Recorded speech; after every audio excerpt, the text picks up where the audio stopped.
పారిజాతం జోష్న దగ్గరికి వచ్చి జోష్నను కొడుతూ ఉంటుంది. ఇంతలో అక్కడ ఉన్న జోష్న అయితే చాలా గట్టిగా అరుస్తూ ఉంటుంది. ఆ మాటలు వినగానే అక్కడికి కార్తీక్, దీప వాళ్ళు వస్తూ ఉంటారు. అది చూసి అక్కడ ఉన్న కార్తీక్ అయితే ఏం జరిగింది?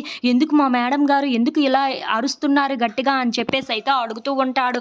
ఆ మాటలు వినగానే అక్కడ ఉన్న జోష్న అయితే నన్ను కొట్టారు అని చెప్పేసి అయితే అంటూ ఉంటుంది. ఆ మాటలు వినగానే అక్కడ ఉన్న కార్తీక్ అయితే ఏంటి మా మేడం గారినే కొట్టారా? వాళ్ళకి ఎంత ధైర్యం? వాళ్ళ చేతులు ఇరిగిపోను, వాళ్ళ కాళ్ళు ఇరిగిపోను, వాళ్ళకి పెద్ద బండరాయి వచ్చి వాళ్ళ తల మీద పడిపోను అని చెప్పేసి అయితే చాలా గట్టిగా తిడుతూ ఉంటాడు. ఆ మాటలు వినగానే అక్కడ ఉన్న పారిజాతం మాత్రం ఏంట్రా అలా తిడుతున్నావు అని చెప్పేసి అయితే అంటూ ఉంటుంది. ఇంతలో అక్కడ ఉన్న కార్తీక్ మాత్రం అవును మా మేడం గారినే కొట్టడానికి వాళ్ళకి ఎంత ధైర్యం, నేను ఇలా చేస్తారా అని చెప్పేసి అయితే అంటూ అక్కడ కొట్టిన వాళ్ళని అయితే చాలా గట్టిగా తిడుతూ ఉంటాడు. ఆ మాటలు వినగానే అక్కడ ఉన్న పారిజాతం ఎవరో కొట్టలేదురా నేనే కొట్టానురా అని చెప్పేసి అయితే అంటూ ఉంటుంది.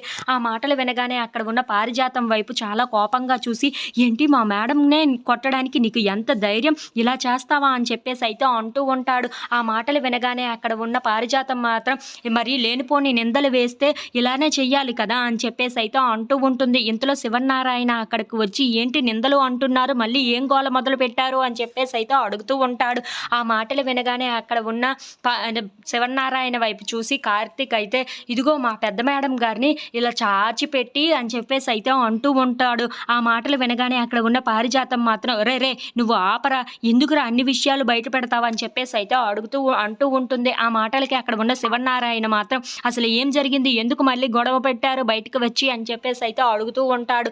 ఆ మాటలకి అక్కడ ఉన్న పారిజాతం మాత్రం ఇదిగో కార్తీక్ ఉన్నాడు కదా, కార్తీక్ ఏమో దీప జడలో పువ్వు పెట్టాడు, ఆ విషయం కోసమే మేము ఏదో మామూలుగా మాట్లాడుకుంటున్నాం అంతే తప్ప ఇంకా ఏమీ లేదు, సరదాగా ఏదో మాట్లాడుకుంటున్నాం, ఇప్పటి వరకు పెళ్ళి అయ్యి మనకి ఎన్నో సంవత్సరాలు గడిచింది, కానీ మీకు నాకు ఏ రోజైనా ఒక పువ్వుని ఇచ్చారా అని చెప్పేసి అయితే అడుగుతూ ఉంటుంది. ఆ మాటలు వినగానే అక్కడ ఉన్న శివనారాయణ మాత్రం చాలా కోపంగా నీకు సిగ్గు అనేది లేదా, ఇన్ని సంవత్సరాలు అయ్యింది ఆ మాత్రం బుద్ధి లేదా అని చెప్పేసి అయితే చాలా కోపంగా తిట్టేసి అక్కడి నుండి వెళ్ళిపోతూ ఉంటాడు.